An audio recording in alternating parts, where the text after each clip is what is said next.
Goeiedag agterkykers, ons is baie bly dat u weer saam met ons kyk na hierdie bespreking van godsdienst en die koerante wat uitsaai vanuit Homebase TV hier op die Kaapse vlakte in Kaapstad, waar ons elke week so opname maak van hierdie program. U kan dit kry deur middel van streaming, deur middel van 'n decoder, deur middel van satelliet ensovoorts, verskillende opsies. Hier by my vanoggend het ek weer vir Regard, baie welkom Regard. Dankjewel. Jy is vanoggend so mooi skoon geskeer, en jou vrou bietjie met jou geraas, dat jou baard so verdwyn. Ek dacht, Dit het my begin pla, oom. Gewoonlik begin die vrou pla. Nee, sy is fyn daarmee, sy het nie 'n probleem nie. Ek dink dit nie meer my kinders ook gepla is, as wat dit daar gepla het. Kinders herken jou nie meer. Ai, Nee, ja. pragtig, okay. Hoe gaan dit daar so? Waar het jy vanoggend mee te begin? Ons het 'n interessante prentjie hierso, oom. Hierso van die in Oekraïne. Dit sê hierso military chaplains of the Orthodox Church of Ukraine attend a joint prayer for victory and for fair peace for Ukraine amid Russia's attack on Ukraine in St. Mikhail's Cathedral in Kiev, Ukraine. En also sien jy daar so staan hulle almal daar binne. Dis interessant, hulle sê hierso hulle almal besig om te bid en hulle bid vir victory, oorwinning dat hulle moet wen. En ek seker van die Russe bid ook dieselfde om. Die Russiese ortodokse kerk bid nou weer hulle moet wen. Soos nou bid die twee vertakkings van dieselfde kerk teen mekaar. Dit is twee spanne wat gaan sport speel en albei bid dat hulle moet wen. Maar hier is baie ernstig. So, definitief. Ek dink mense moet eerder bid vir vrede. Vrede, ja. As wat jy nou bid om te wen. Hulle bid vir al twee, vir vrede en om te wen. Ja. Nou ja. Interessant daar. Nou ja jong, ek het nou hier so 'n interessante berig en dit het my laat dink en besef 'n mens moet baie versigtig wees met die kerk wat 'n mens kies om by te woon. En as jy nou die verkeerde kerk kies met die verkeerde leierskap, kan dit jou baie duur. Jy kan jou werk verloor, jou pensioen verloor, alles te, jy kan nie sommer na enige kerk gaan nie, jy moet oordeel. Oordeelsvermoë moet jy daar so wys as jy nou 'n kerk kan bywoon en weet wie en wat jy. Jy moet kan diskrimineer teen wat se reg en wat is verkeerd oom. 'n valse kerk en 'n ware kerk moet jy kan diskrimineer, presies. En hierdie een betrokke man hierso, hy het nou nie gediskrimineer, hy het maar net ingespring daarso. En sy priester, sy profeet gaan besoek daar en toe die gord is toe nou gaar daarna. Nou ja, die kykers wonder seker van watter kerk praat ek nou hierso van waar hulle moet wegbly.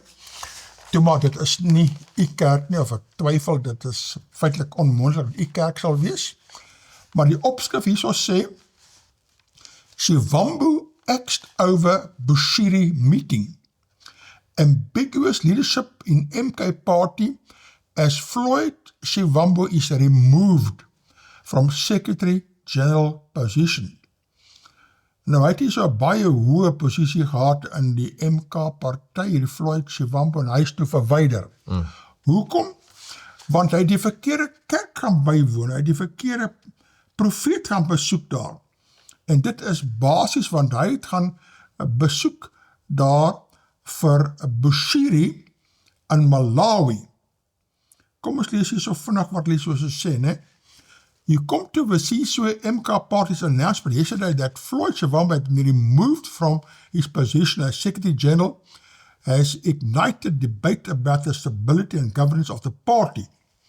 Shivambu had been redeployed by the party to be a member of parliament. Hy is nou afgradeer, né?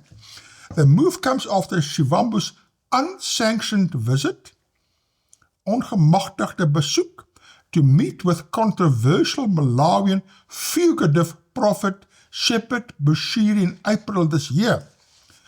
Soos die kerk waar hy nou besoek of aan behoort moontlik, die profeet het die land uitgevlug, né?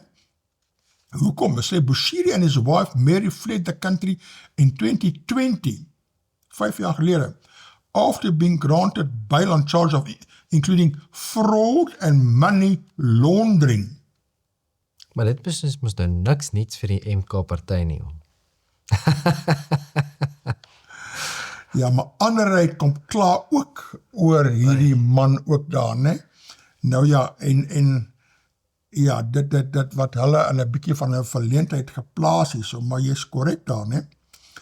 A Malawian court recently granted South Africa's request to extradite the couple to face charges including rape and fraud, and they've indicated their intention to appeal.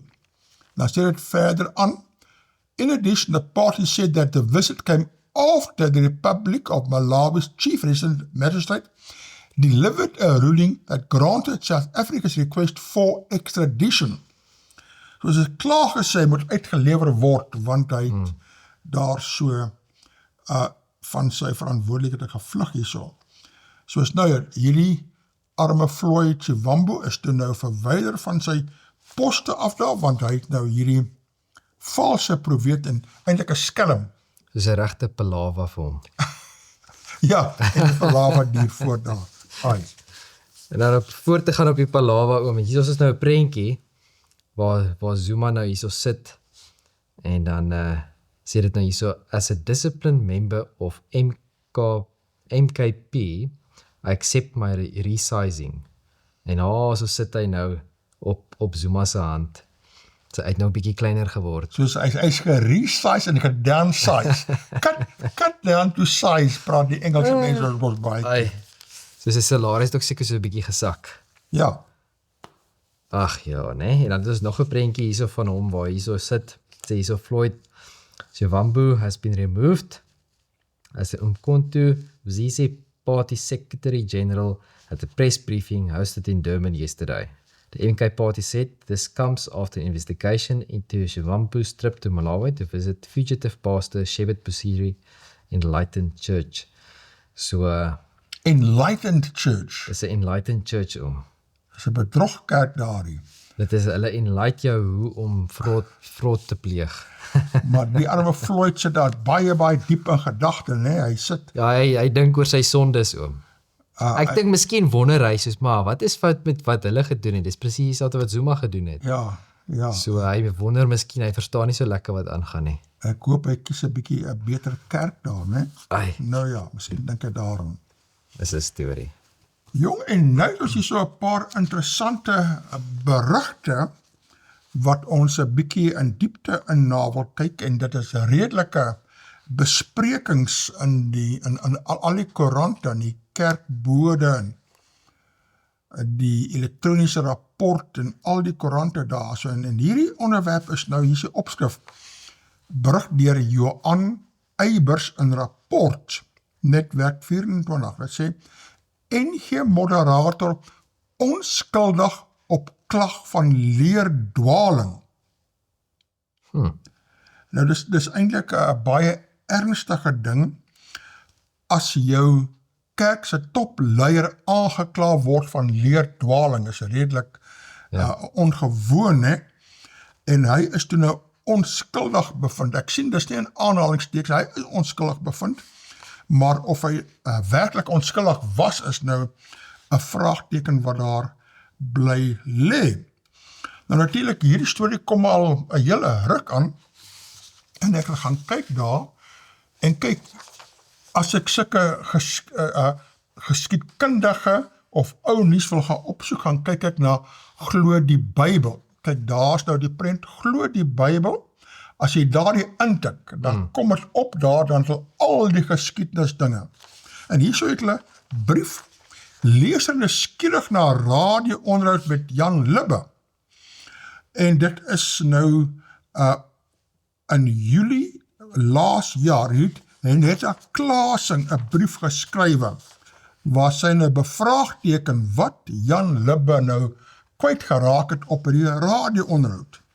En dan verwys hulle ook na ander briewe en besprekings, so daar's Daniel Lou. Hy was ook in gesprek met Jan Libbe. Sure. En Jan Libbe het skriftelik vir Henrietta Klasing geantwoord, ook jy geluister, so jy kan die hele aanloop tot hierdie ding daar. So alles is daar op Glo die Bybel se webwerf. Ja, alles is daar, soos mense wat nie weet wat ons van praat nie, kan ingaan op daardie webwerf en nou die hele geskiedenis volg daar. Maar kom ons kyk wat sê die berig van Johan Eybers hierso. Hy skryf, hy sê, Dominee Jan Libbe, moderator van die NG Kerk, is vrygespreek op 'n klag van leerdwaling na afgetrede professor se beweringe dat hy die gesag van die Bybel in 'n radio-onderhoud ondermyn het. Volgens emeritus professor Johan Janse van Rensburg het Libbe gesuggereer dat alle gelowe ewig geldig is toe hy in Junie verlede jaar op RSC gepraat het. Ja, hy het nog 'n paar twyfelagtige en verkeerde dinge ook gesê daar, nie net daardie een ding nie, né? 'n onafhanklike ondersoekliggaam wat in Maart van jaar deur die ring van Bloemfontein Noord aangestel is, het egter pas bevind dat Libbe hom aan geen oortreding van die kerkorde skuldig gemaak het nie. Die NG Kerk sê in 'n verklaring hy hanteer gewoonlik tig ondersoeke as vertroulik, maar maak in hierdie geval 'n uitsondering weens die aandag wat die kwessie op sosiale media en elders gekry het. Nou ek is baie bly hierdie professor Johan Janse van Rensburg het hierdie klag gaan lê, laat hierdie hele debat na vore kan kom en mense kan kyk wat aangaan en wat die NG Kerk se leiers glo en wat hulle nie glo nie. So is baie dankbaar daarvoor dat hy hierdie alles uitgelig het, want dit het 'n baie belangrike respons uitgelok op al die koerante en al die plekke ensovoorts daar. Ek sien net hierso, dit sê hierso 'n onafhanklike ondersoeksliggaam wat hulle uitgereik het om nou hierdie ondersoek in te stel. Dit is net vir my baie interessant, want ek het so ruk terug was ek dink daar soos 'n meme gewees wat gemaak was as gevolg van hierdie onderhoud wat gevoer was jare terug omtrent hierdie skip wat gesink het as gevolg van nalatigheid. Ja. En die maatskappy, want daar's nou, jy weet, daar's klomp mense wat dood is. Ja, wat op en die skip gewerk het. groot Dit is 'n probleem. vreeslike ding. En die skip het letterlik in mekaar geval amper. Ja. Jy weet, hy het nie gehou, dit was 'n groot storie gewees. En hulle het toe ook 'n onafhanklike ondersoeksliggaam gehad. Hulle onafhanklike mense wat gaan ondersoek instel het en hulle het niks fout gevind nie.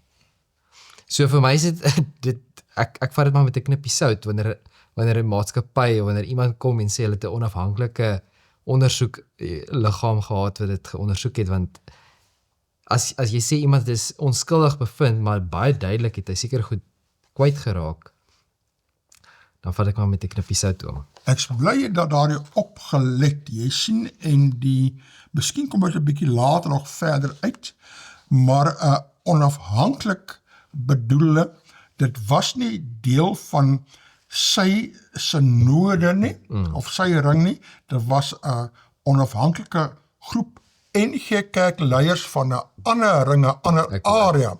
Maar soos jy sê, dit is nie onafhanklik. As jy onafhanklik wil hê, dan moet jy gaan na 'n onafhanklike, amper 'n buitekerklike, of 'n regter.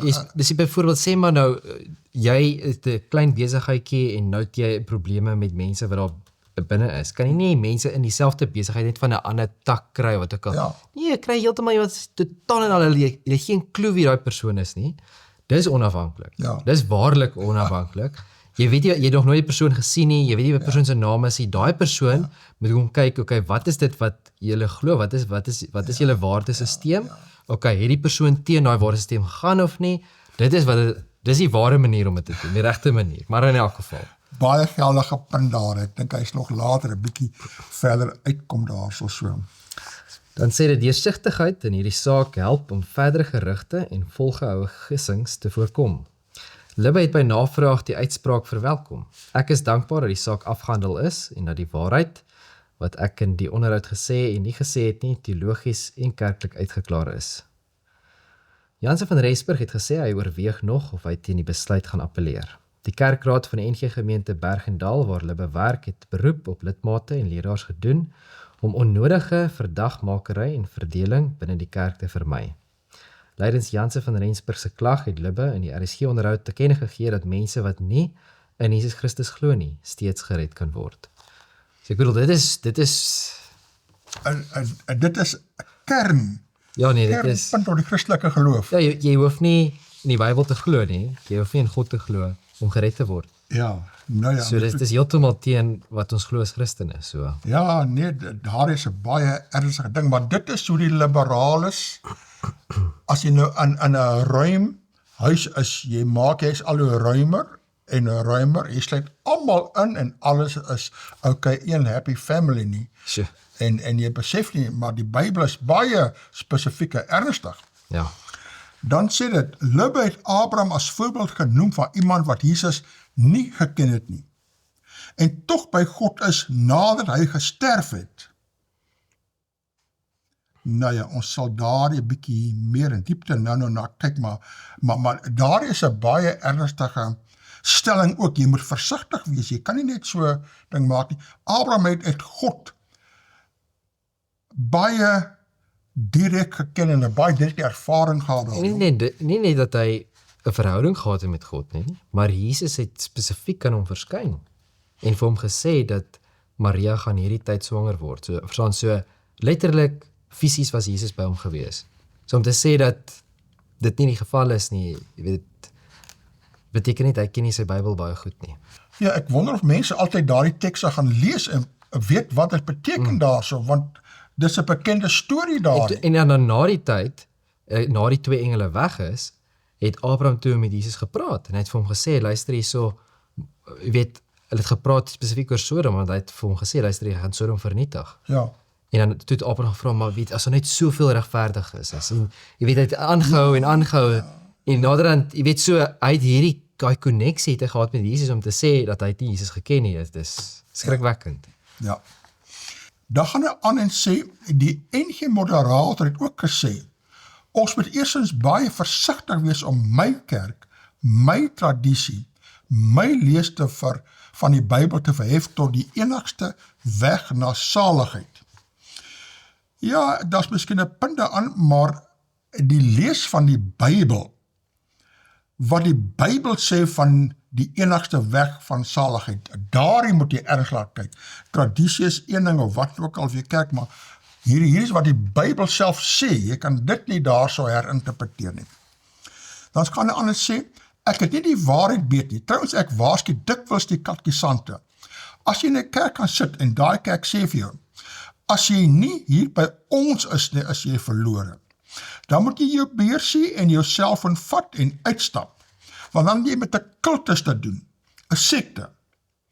Ja, daar het hy 'n punt weet, want 'n kerk en kerklidmaatskap gaan jou nie red nie. So God gaan jou red. God gaan jou, Christus, jy geloof aan God, nee, sy genade, nie die kerk, nie jou naam op die kerkboeke nie. Party mense dink, en ek dink vir al die Rooms-Katolieke is geneig en hulle naam is daar so, en sovoorts, alles is okay, pas op, nee. Volgens Janse van Rensburg Lubbe met sy uitlatings te kenne gegee, dat dit nie moontlik is om tussen 'n ware en valse kerk te onderskei nie. Sure. Daar is nog 'n baie ernstige ding wat ons na sal kyk daar. Dit is, ja, nie korrek nie. Die NG Kerk sê die ondersoek is streng volgens die voorskrifte van die kerkorde gehanteer. Sowel Prof van Rensburg as Dominee Lubbe is tydens gesprekke vir 'n vooraf ondersoek aangehoor. Die gesprekke het in Bloemfontein plaasgevind. Hierna het die geslote formele ondersoek in Pretoria plaasgevind. By hierdie geleentheid is die klaar en die aanklaagde en hulle getuies aangehoor. Die tugliggaam het die getuienis oorweeg en bykomend ook deskundige getuienis ingewin. Ja.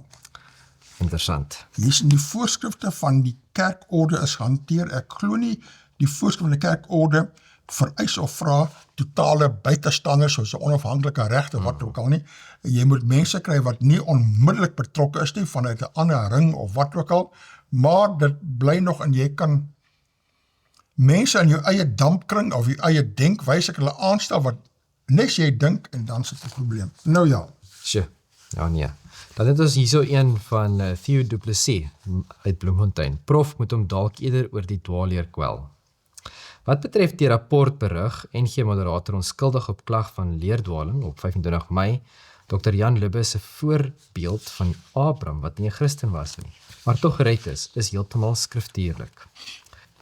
Dr. Lubbe kon in die betrokke praatjie selfs na nog bekende skrifvoorbeelde verwys het. Yeshua, Jesus self, Kefa, Petrus, die ander Talmudim disciples, natuurlik ook Rabbi Shahia van Tarsus, Paulus. Geen een van hulle 'n Christen nie. Hy vat nou 'n totaal ander hoek aan, en hy het nou 'n baie liberale sning wat hy nou daar weer gee. So hy sê dat Petrus en Paulus was nie Christene nie om. Dis wat hy sê, ja. Maar dit is so ver Maar lees hy gaan, die Bybel? Dis interessant. en hy ken nogal sy Hebreëse name, al die tipe dinge, maar die woord Christen beteken 'n volgeling van Christus. Ja. Soos om te sê Paulus was nie 'n Christen nie, is uitermate Dis interessant, want beide Petrus en Paulus het hulle lewe gegee vir Jesus. Ja, nou ja, Om te sê dat hulle hom nie gevolg het nie. dit is verbuisterend. En dis, Maar wys jou hoe skeef en hoe verregaande die mense kan begin dink. Sjoe. Interessant dat laasgenoemde en van sy gedokumenteerde geloofsbelijdenisse nie op Christenskap aanspraak maak nie. Handelinge 23 vers 6, 24 vers 14 sovoorts. En in Joël 2 vers 32 verklaar die Allerhoogste self hoe iemand gered kan word, ook sonder Christenskap as vereiste. Ek dink hulle mis die punt van Christenskap om. Hulle mis Totaal en al. Hulle mis baie meer as dit. Heeltemal. Prof. Janse van Rensburg moet hom dalk eerder bekommer oor die groter dwaalleer van die verplasingsteologie wat in die Christendom gaande is en wat eintlik op die kaping van die messiaanse judaïsme van die tydperk van die Tweede Tempel neerkom. Israel wat skynbaar deur die sogenaamde kerk, 'n konsep wat in nog die Hebreëse nog die Griekse Bybel voorkom, vervang is. Daniel Thomas Lancaster se ontrafeling en dan so gedeelte hierso die website Dismantling Replacement Theology wat die dwaalleer lewer interessante insigte op en kan dien tot stigting en verootmoediging. Shalom. Ja, kyk, hy eindig met shalom daar. Dit is nou 'n Baie interessant. verregaande. Baie interessant dat die persoon dink dat Paulus en Petrus nie Jesus gevolg het nie. Om. Jy kan dit nie glo nie, né? Ja, ek weet nie waar val hulle uit nie. Omdat is ons nou hierso in Google gevra, what is the replacement theology? Want ons het gesien, hy praat nou daarvan. Ja. Het almal gehoor van die replacement theology? Eintlik nog nie. Ek ken nie al die teologiese terme nie. Jy weet, ek weet redelik wat die Bybel sê en sovoorts, maar die teologie partykeer 'n naam en 'n titel, dan jy moet gaan uitvind nou, wat verstaan hulle onder daardie naam? Soos dis nie terminologie wat ek gebruik nie. Ek het ook nie daarvan gehoor nie. Dit sê so replacement theology, also known as supersessionism, is a Christian doctrine that asserts the Christian church has replaced the Jewish people as God's chosen people. It holds that a new covenant through Jesus Christ has superseded or replaced the Mosaic covenant and that Christians are the true Israel. This view is often criticized by Jewish people and some Christians who believe that the Jewish people remains God's chosen people. So dis interessant, ek het nie geweet dit is wat die mense glo nie, of dit hierdie terme spesifiek nie. So vir my is dit, in 'n sekere mate stem ek saam, dat toe Jesus gekom het, die Joodse volk het hom verwerp. Ja. Hulle het hom verwerp, en Jesus het spesifiek gesê, ons moet gaan eers na hierdie plekke toe, en van daar af na die res van die wêreld toe. Sodat die hele wêreld die boodskap kan hoor. So, maar ek stem nie heeltemal saam met die replacement, die spesifieke woorde wat hulle gebruik. Ja, stem ek Soos wat heeltemal. ek verstaan, is Israel nie meer God se uitverkose volk nie, die fisiese Israel. Ja. En daar's nou 'n geestelike Israel. Die kerk van God, wat hom volg in waarheid, sy gebooie onderhou ensovoorts, hulle is die geestelike Israel. Maar partykeer is daar nuances ensovoorts. Ek het toe ook gaan insit in by Google en kyk daar en gevra, what is replacement theology? En toe gee jy antwoord en dan kan jy druk laat dit Afrikaans dit vir jou gee, of enige taal, klomp tale, maar toe het my Afrikaans gegee, nou dit kan partykeer ook 'n bietjie gevaarlik wees, want partykeer is die vertaling nie tegnies korrek, heeltemal nie, jy weet. Maar kyk wat sê hulle hierso, hulle praat van vervangingsteologie. Vervangingsteologie leer hoofsaaklik dat die kerk Israel in God se plan vervang het. Aanhangers hiervan glo dat die Jode nie meer God se uitverkore volk is nie. Daarmee stem ek saam. En dat God nie meer spesifieke toekomsplanne vir die volk van Israel het nie. Daarmee stem ek saam. God het nou toekomsplanne vir almal wat hom aanneem. En sluit in Jode en Israeliete, Ja, almal.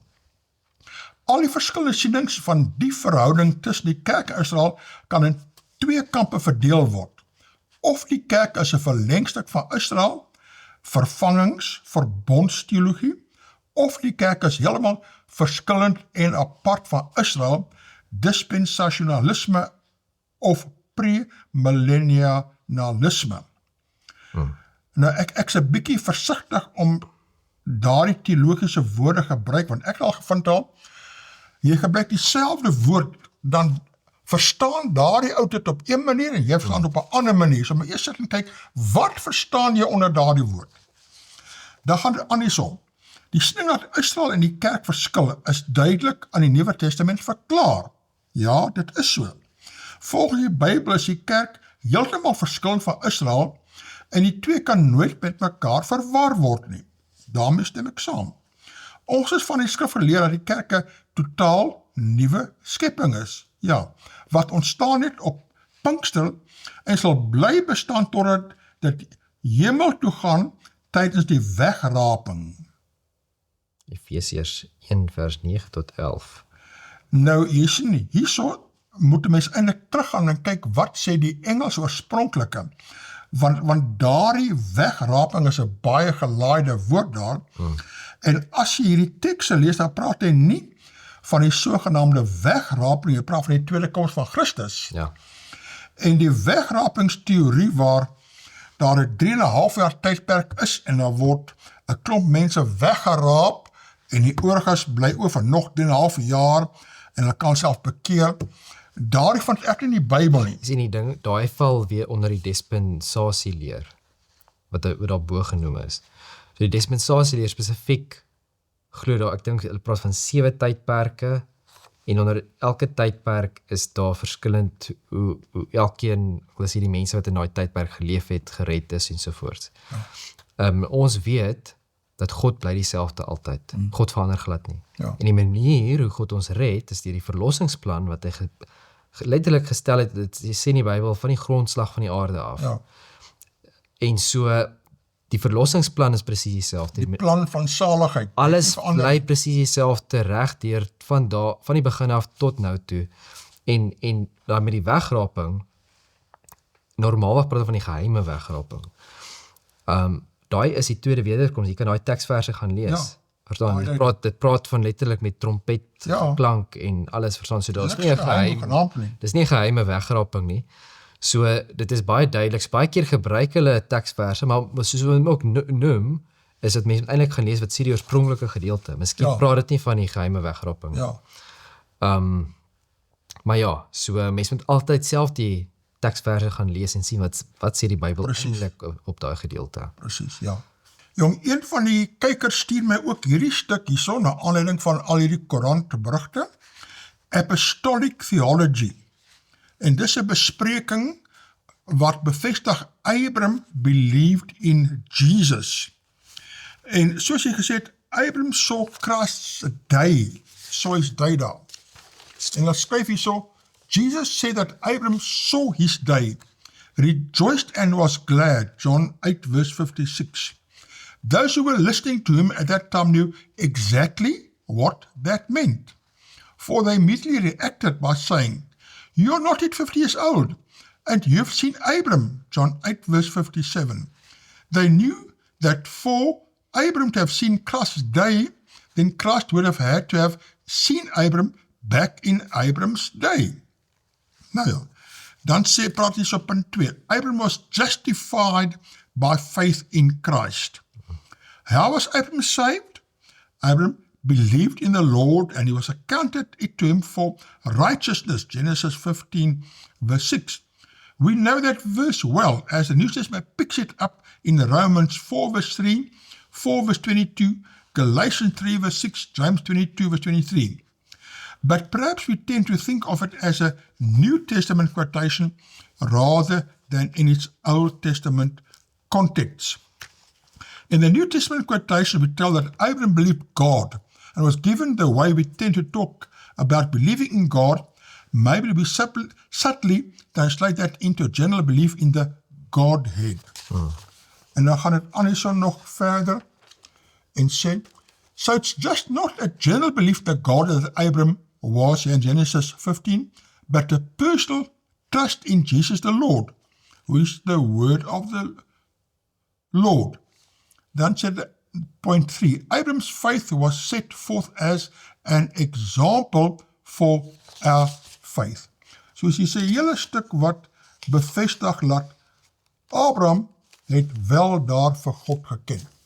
En dan laastens, punt 4, there's no other way to the Father except through Jesus. En dit is die kernpunt wat daar... En die ding is, daai is Jesus se eie woorde. Ja, Dis nie iemand wat, dis nie die apostels wat so sê nie. of dis nie net iemand wat nou die dag net, jy weet, daai stelling gemaak het nie. Ja. Jesus self het gesê, niemand kom tot die Vader behalwe deur my nie. Ja. Dis Jesus se eie Want woorde. hy het vir ons gesterf. So, wanneer Lippe sê dat dit is so, gaan hy letterlik teen wat Jesus se woorde is. En dit is hoe ek kan verstaan hoe hy onskuldig bevind is nie. Ja, Verstaan, so, net om vinnig te kom, dit is in Hebreërs 11, vers 8 sê dit, deur die geloof het Abraham, toe hy geroep is, gehoorsaam weggetrek. En dan gaan dit so aan, dan praat dit van Sarah ook. So in Hebreërs 11 praat dit spesifiek, en wat ook baie mooi is, wat jy kan sien, waar God bly presies dieselfde op die manier hoe hy ons red, is van die begin af, sê dit, deur die geloof, gaan dit reg deur al die mense in die Bybel, deur deur hulle geloof. die geloof, selfde manier oom. So dis Pragtig. baie mooi. Pragtig.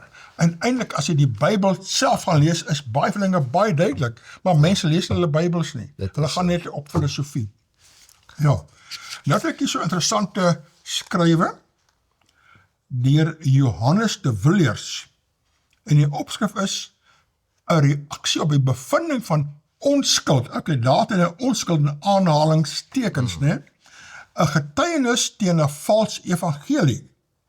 Hy sê punt 1, die erns van die saak. Die afwysing van 'n klag van dwaalleer teen dominee Jan Libbe, ten spyte van sy aanhoudende afwykende uitsprake oor verlossing van Abraham, is nie 'n kleinigheid nie. Dit is nie net 'n teologiese misrekening nie. Dit is 'n simptoom van 'n kerkstruktuur wat die Bybelse roeping tot tug en leer sukkel om uit te voer. As iemand in die naam van die NG Kerk publiek beweer dat Abraham nie deur Christus verlos is nie, en dat daar verskillende forme van verlossing bestaan, en dit word nie as dwaalleer beskou nie, dan is die fondament van die evangelie ingedrang. Goed gestel, né? Ja, Sure. ai. Dan sê dit, punt 2, wat het dominee Libbe gesê, en waarom is dit dwaalleer? Volgens verskeie bronne, insluitend mondelinge verklaringe en skriftelike antwoorde, het dominee Jan Libbe beweer dat Abraham was nie gered op dieselfde manier as wat Christene na die kruis gered word nie. Die konsep van verlossing het oor tyd ontwikkel. Ons kan nie sê hy het deur Jesus verlossing gehad nie. Hierdie uitspraak is nie net verkeerd nie, dit is direk in stryd met die skrif en val binne die klassieke raamwerk van soteriologiese dwaalleer. Die Bybel leer onopwonde dat almal wat verlos is, slegs deur die offer van Christus verlos is, ook Abraham. En dis presies wat ek nou gelees in die Hebreërs, Ja, is dat almal op dieselfde manier oom, Ja. deur geloof, en soos wat Jesus se eie woorde is, niemand kom deur die Vader behalwe deur my nie. ja, Verstaan, so, dis presies wat hy hierso sê. ja. Dan gaan hy die volgende punt hierso. Skriftelike weerleggings, dan hierdie tekste, ek gaan nou nie almal lees nie, Johannes 8 vers 56. Abraham, julle vader, om verheug dat hy my dag sou sien, en hy het dit gesien en was bly. Hebreërs 11 vers 13, Galasiërs 3 vers 8 tot 9. Dus, Abraham het die evangelie gehoor, het Christus gesien van ver, en is geregverdig uit geloof, soos jy daar gelees het, in dieselfde Christus wat ons red. Die offer van Jesus is tydloos geldig. Retroactief vir Abraham en proactief vir ons. Punt 3. Die ware aard van Lubbe se leer, 'n vorm van dispensasionele pluralisme. Lubbe se leerstelling is subtiel maar vernietigend. Hy bevorder 'n postmoderne pluralistiese benadering tot verlossing, waarin daar verskillende vorme van verlossing is. Een vir die Ou Testament en 'n ander vir die Nuwe. Dit strook nie met die eenheid van die verbond en die ewige plan van God in Christus nie. Efesiërs 1 vers 4 tot 10. Dit is ook nie gereformeerd nie. Dit is nuw liberalisme in kerklike gewaad. Hy stel het goed, nee, maak het baie duidelik, ja. Baie goed gestel. Dan punt 4. Oproep tot regstelling en openbare deursigtigheid. Daarom doen ons 'n ernstige beroep op die Tugkomitee van Bloemfontein, insluitend almal wat die beslissing onderteken het, veral professor Janse van Rensburg, om die volledige, geskrewe en ondertekende notules van die verhoor en uitspraak bekend te maak. Die kerk van Christus verdien openheid, want waar daar nie lig is nie, groei die duisternis. As daar nie so motivering bestaan nie, of as die uitspraak sonder behoorlike, skriftuurlike beredenering gemaak is, dan kan die uitspraak nie geld as regverdig of geldig nie. Die woord is die enigste toetssteen. Jesaja 8 vers 20. Ja, die woord is die enigste toetssteen. Dit is pragtig gestel, né?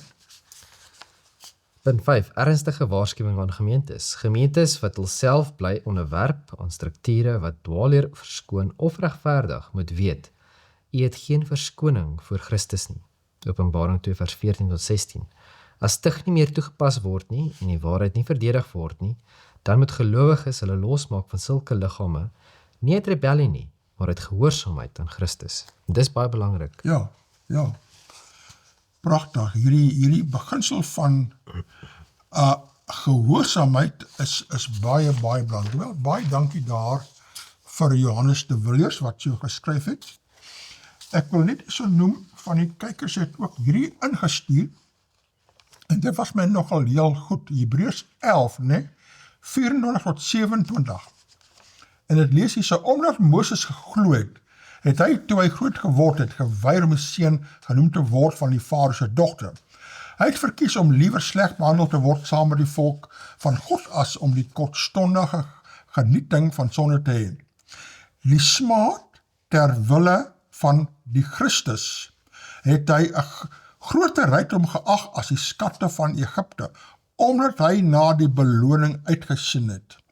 Omdat hy geglo het hy Egipte verlaat sonder dat hy vir die woede van die koning bang was. Hy het volhard soos iemand wat die onsienlike God sien. Interessant dat die Nuwe Testament verwys na die ou mens, na die vorige, na die Ou Testament, en verwys direk na Christus daar, die smaad ter wille van die Christus. Ja. Soos hulle moes daar van Christus daar geweet het. Sure. Dan is daar so 'n baie interessante stuk wat hulle ook vir my gestuur het. En dit kom hier so terug na die ware en die valse kerk. Dit was mos ook daar 'n beskilling gemaak dat hy onderskei nie. En hierdie Ja, het spesifiek gesê mens kan nie onderskei nie. Dit is 'n baie ernstige ding om dit te sê. Dit is amper dieselfde om te sê dat jy kan nie onderskei tussen wat is reg en wat is verkeerd nie. Hulle preek mos nie meer oor sonde deesdae nie, Sure. of oor die wet of wat ook al nie. Jy moet kan onderskei. Hoe sal jy nou weet wat 'n kerk jy moet volg? Dit is die hele punt van die lewe amper, want ek bedoel, dit is wat jy vir jou kinders leer van kleins af. Ja. Is om te kan onderskei tussen wat is reg en wat is verkeerd. Absoluut. En dis wat jy vir hulle leer. Ja, So om te sê, maar jy kan nie eintlik nie. Ja. Ja, dit beteken is chaos. ja. Daar's geen orde nie. Nou kyk, hierdie was my baie interessant, want dit is artikel 29 uit die Nederlandse geloofsbelijdenis. Die kenmerke van die ware en die valse kerk. Die kenmerke waar ons die ware kerke uitken, is die volgende. Wanneer die kerk die evangelie suiwer preek. die sakramente suiwer bedien soos Christus ingestel het en die kerklike tug gebruik om sondes te bestraf. Kortom, wanneer almal hulle ooreenkomstig die suiwere woord van God gedra, alles wat daarmee in stryd is, verwerp en Christus as die enigste hoof erken. Soos dis die kenmerk, Christus die enigste hoof. Hieraan kan ons met sekerheid die ware kerk uitken, en niemand het die reg om hom daarvan af te skei nie.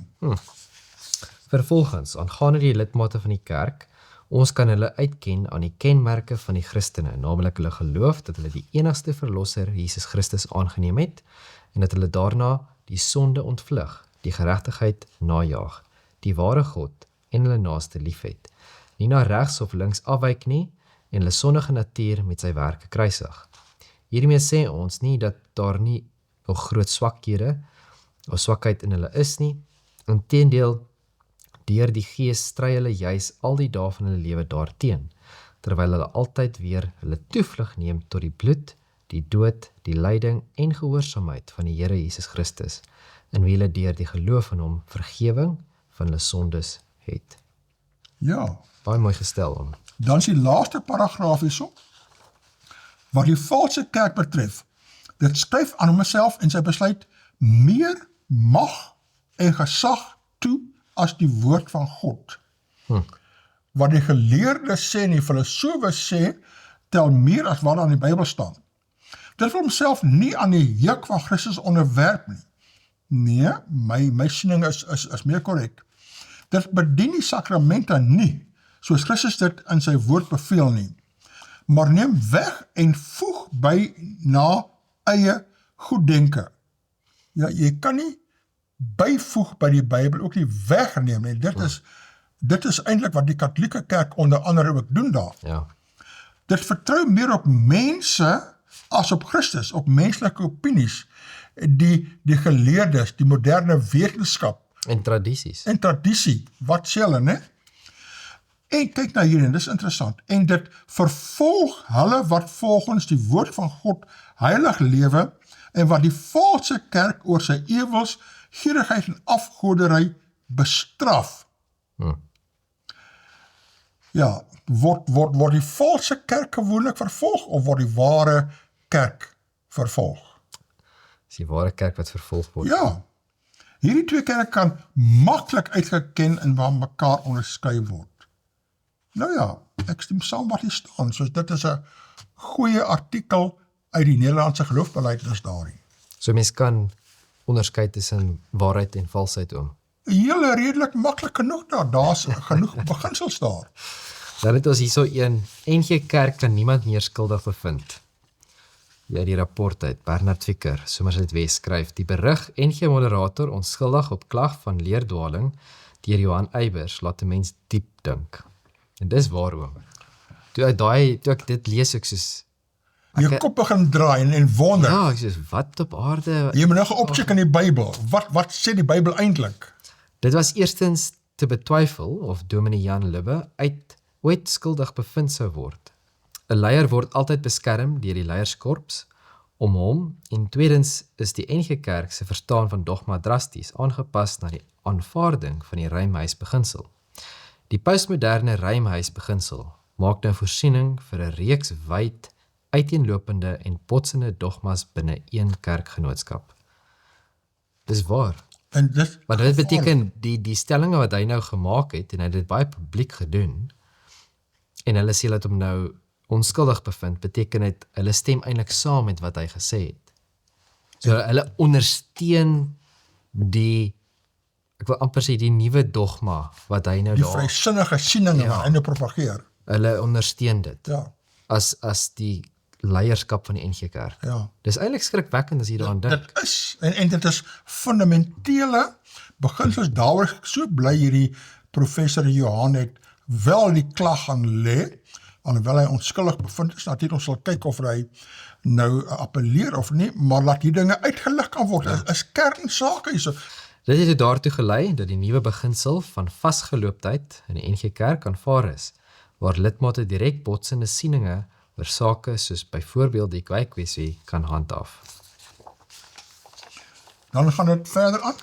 Dogma word nou 'n persoonlike, subjektiewe kwessie in die NG Kerk, waar elke lidmaat self kan besluit wat is reg in eie oë.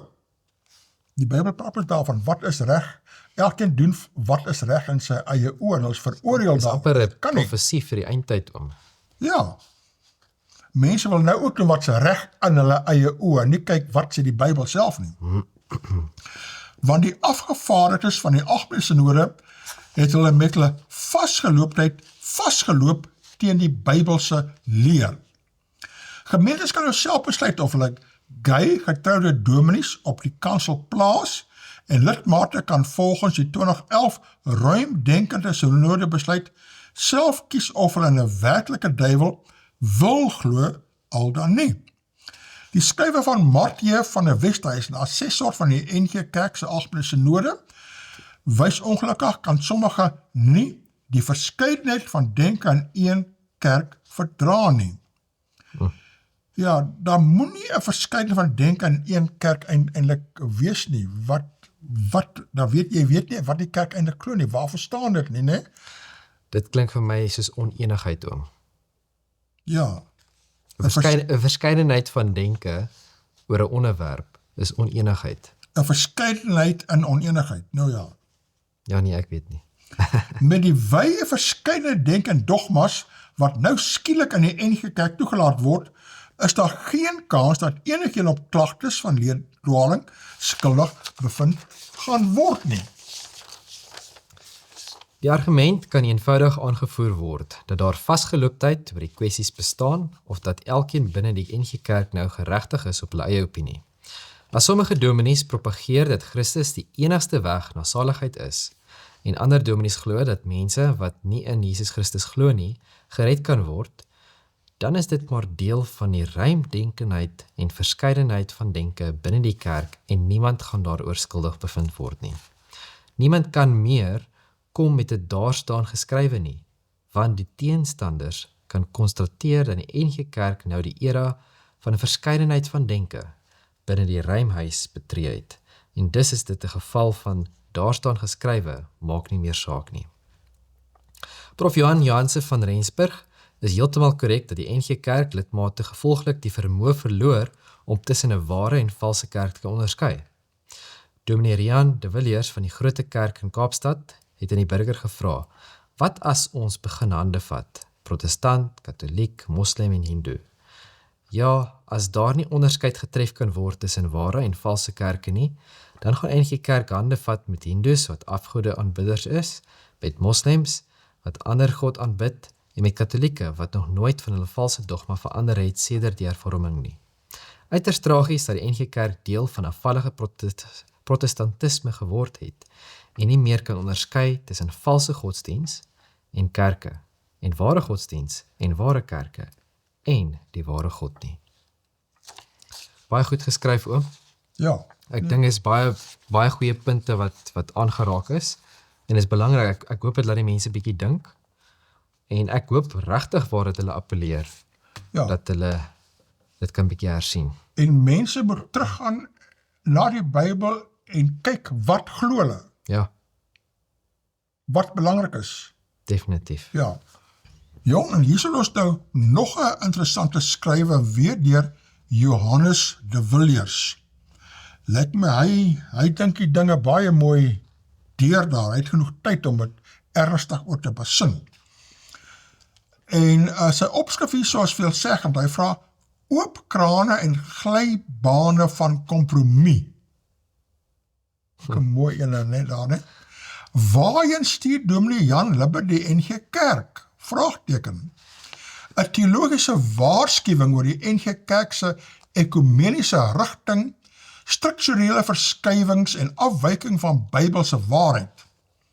Dan punt 1 sê, wat se sending is dit wat die kruis vermy? Dominee Jan Libbe het die leierskap van die NG Kerk oorgeneem by dominee Nelis Janse van Rensburg, waar dominee Nelis resideerde vir teologiese afwyking opgeswaai het Libbe nou die oopkrane voluit laat loop. Ja, dis net voluit, né? verkeerde dwaalleel. Hy doen dit onder die vaandel van missionaliteit, ruimte vir verskeidenheid. Daar is 'n baie gevaarlike konsep. En sogenaamde nuwe verstaan van kerkwees, dit is ook 'n gevaarlike konsep daarin. Maar agter hierdie kerklike slagspreuke skuil nie hervorming nie. Dit is eerder transformasie sonder waarheid, eenheid sonder skrif en sending sonder evangelie.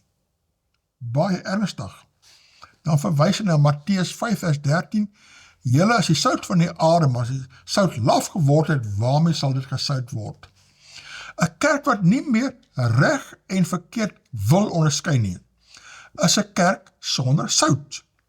En waar die evangelie net nog aanvaarding en ruimte beteken, in aanhalingstekens nie, is dit nie meer evangelie van die kruis nie, maar 'n humanistiese versoening met die wêreld.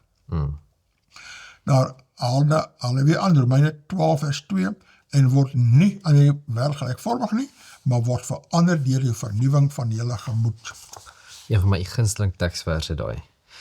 Dan punt 2, oop krane, die synodale besluit oor verskillende verbande. Onder Libbe se leiding het die algemene synode besluit dat gemeentes nou self kan kies by watter synodale verband hulle wil inskakel, nie meer geografiese beperk nie. In praktyk beteken dit 'n gemeente wat liberaal oor selfde geslagsverhoudings dink kan aansluit by 'n synode wat dit toelaat. So almal kan maar net kies en keer en Dit is baie meer soepelheid en vryheid, ja. 'n gemeente wat nou skrifgetrou wil bly, moet dit self reg kry sonder dat die kerk as geheel daardie waarheid verdedig. Dit klink na vryheid, maar dit is in werklikheid 'n kapitulasie van kerklike verantwoordelikheid. Dit is soos om elke waterkraan oop te los en dan te sê elke gesin moet self kyk hoe hulle hul huis droog hou. En die profete profeteer leuns, en my volk het dit graag so. Maar wat sal hulle doen aan die einde daarvan? Jeremia 5. Die Bybelse beginsel van tug en waarheid word hier verruil vir organisatoriese buigsaamheid en valse eenheid. En daai woord valse eenheid is baie waar, want dit is sogenaamde eenheid, dit die voorkoms miskien van, ja, nie alles is okay, maar dit is nie. En dit is 'n valse eenheid onder 'n ruim huis. Jy kan nie in 'n ruim huis eintlik eenheid hê nie, want dit is te ruim. Ja, in plaas daarvan dat die kerk haar lede lei in die waarheid, sê sy nou, kies maar self. Baie gevaarlik. Dan sê hy punt 3. Ekumeniese bande sonder onderskeiding. Ja, die NG Kerk en die Wêreldkerk. Onder Dominee Libbe se leiding word ekumeniese bande met instellings soos die Suid-Afrikaanse Raad van Kerke, die National Church Leaders Consultation en verskeie oorseese netwerke nie net gehandhaaf nie, maar uitgebou. Daar is toenemende samewerking met kerkverbande wat, punt 1, nie die Bybel as die hoogste gesag beskou nie, en dis baie gevaarlik. Punt 2, vroue en LGBTQ+ persone bevestig in die amp. Volgende, die opstanding van Christus herimpeteer. Volgende, en die evangelie vermenslik tot 'n sosiale boodskap. Ja, dis mooi gestel nie. Evangelie vermenslik, baie gevaarlik. Want die fokus is nou op die mense. Ja, en sosiale hulp. Ja. Ja. Dan noem hy Hebreërs 11 vers 6, sonder geloof is dit onmoontlik om God te behaag. En hoe kan twee saam wandel as nie ooreenkom nie, Amos 3 vers 3. Die skrif beroep ons nie tot 'n groot koalisie van diversiteit nie, maar tot getrouheid aan die een ware evangelie. Wanneer die NG Kerk dus saam met instellings werk wat daardie evangelie verdraai, word sy self medepligtig aan daardie dwaling. Dan punt 4, teologiese opleiding, 'n generasie sonder onderskeiding, deur ekumeniese samewerking, byvoorbeeld tussen die Huguenote College en sekulêre fakulteite. Studente word nie net blootgestel aan liberale teologie nie, dit word dikwels as norm voorgestel. Die gevolg, nuwe generasie predikante met geen vaster anker in die skrif nie, geen besef van tug, heiligmaking of waarheid nie, geen vrees vir God nie, want daar sal 'n tyd kom wanneer hulle die gesonde leer nie sal verdra nie, 2 Timoteus. Dan punt 5, politieke invloed of profetiese getuienis, vraagteken. Onder lippe word die NG Kerk toenemend betrokke by politieke platforms en openbare verklarings. Daar is 'n verskuiwing van profetiese stem na politieke posisie, van geestelike leiding na sosiologiese betrokkenheid. Daar is gevaarlike ding daarin, hè? Maar die kerk is nie geroep om 'n nie-regerende party te wees nie, sy is geroep om lig en sout te wees, selfs teen die stroom. Die NG Kerk is op afdraand. Sy gee ruimte aan wat God verbied. Sy noem verdeeldheid, verskeidenheid en kompromie omgee. Maar God se waarheid staan nie oop vir onderhandeling nie. Baie goed gestel om. Baie mooi gestel. Ja, nee, ons sê dankie vir Johannes dat hy daar so mooi skryf. Natuurlik die reaksie van die gemeentes, al hoe meer en meer sien wat die aangaan, hulle oë gaan oop en hulle kan nie meer al die dwaalleringe daar aanvaar nie. Hier's 'n sirkulêre wat nou kom van die NG van Terbuilpark Sentraal. Dit lees: Vriende, ons gemeente. Ons het besluit om ons heeltemal los te maak van die NG Kerk en alle verbintenisse te verbreek. Lees gerus ons kerkraadsverklaring en die uitslag oor die stemmery wat vandag plaasgevind het. Die uitslag van vandag se stemmery aangaande ons verbintenis met die NG Kerk is soos volg. Ja, 95%, ons maak ons los van die NG Kerk. Nee, 5%, ons bly 'n NG Kerk. En nou na die stemming sê hulle, ons is nou amptelik nie meer 'n NG Kerk nie. Die sentraal gemeente van Terbuilpark is amptelik vandag gebore, sonder die naam NG voor het.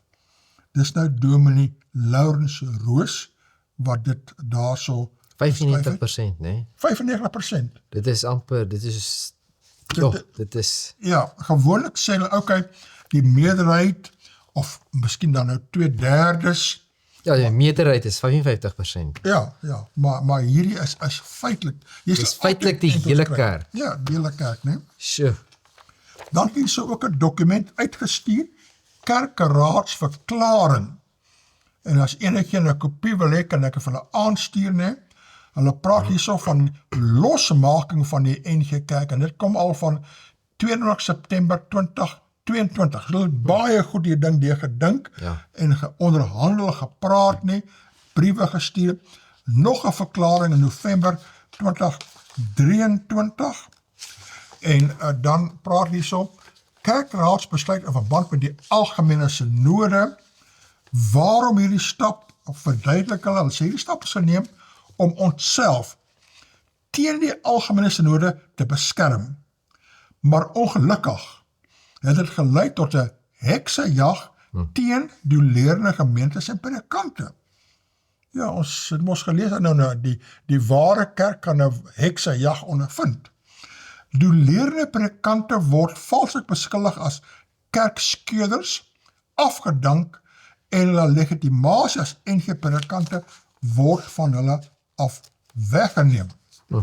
En dan sê wat hulle in glo, die solas, 'n regsadvies wat hulle daar ontvang het, die slotgedagtes, en hulle sê, noem jy so aan die slotgedagte, meld hulle, dat die Vrystaatse synode het meer as 40% vir losmaking gestem daar in 2023, maar dit was nie voldoende vir almal nie. Wel, sterkte, ons haal ons hoed af vir gemeentes wat opstaan vir die Bybelse waarheid. Daar is nog so gemeente, die NG Kerk Willemore.